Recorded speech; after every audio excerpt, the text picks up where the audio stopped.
Welcome back to San Francisco Then and Now.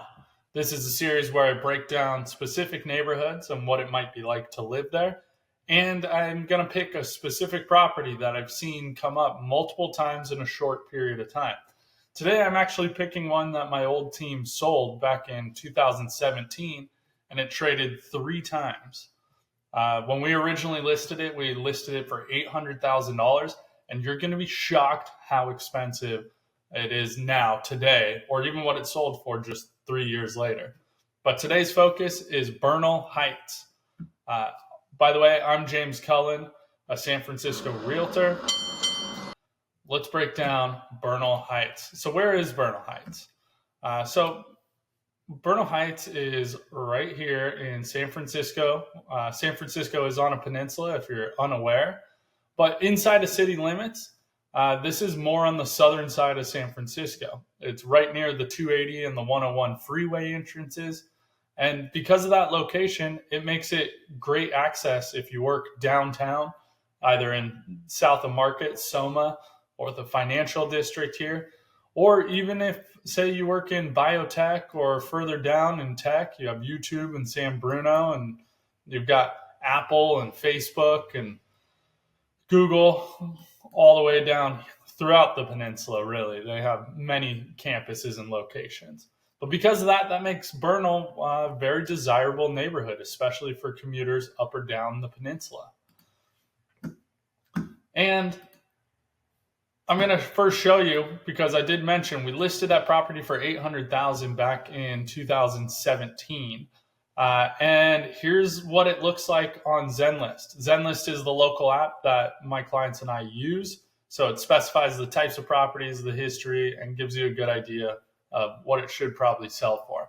But these are the list prices, or the enticing pricing, because you want to price it according, get the buyers through.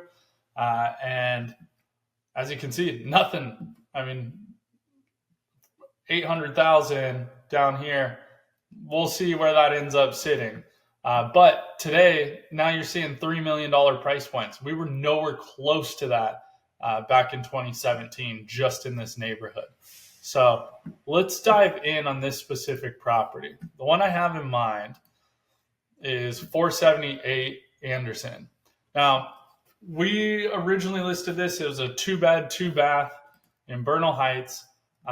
And it was in totally livable condition, but it was considered a fixer. This is what people were coming and looking at, and they wanted to open up the walls and expand downstairs and make it larger. This ended up selling for, by the way, as you can see, $1,080,000. So listed for $800,000, sold 35% above list price. Just into that year, 9 months later, the next owner actually came through, and the next owner buys it and builds it out, and they modernize it, and they do everything they want here. Move the face. But they listed it for $2,075,000, and that still drew enough attention and demand, and people wanted it, that they got $2.2 million just a year later. Probably put about $300,000 to $500,000 of work. So they made about $300,000 to $400,000 after sales tax and realtor fees and everything else that's involved with the sale of a transaction. But I find this even crazier because that wasn't even the last time it sold. The most recent time it sold was actually in 2019. So just a handful of months later, the next listing agent listed it for $2 million, so even less than the in-between agent there. And yes, it's a 4-bed, 4-bath house when it's fully built out, but they listed for $2 million and it sold for $2.6 million. So that is our traditional strategy here. You list low and then gets the buyers through, and those buyers tend to actually dictate the price.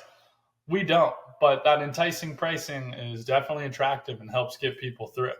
So this is an example of what you might find in Bernal Heights, but that's a 3-year period, 800,000 all the way up to 2.6. If you have questions about the San Francisco market, don't hesitate to reach out.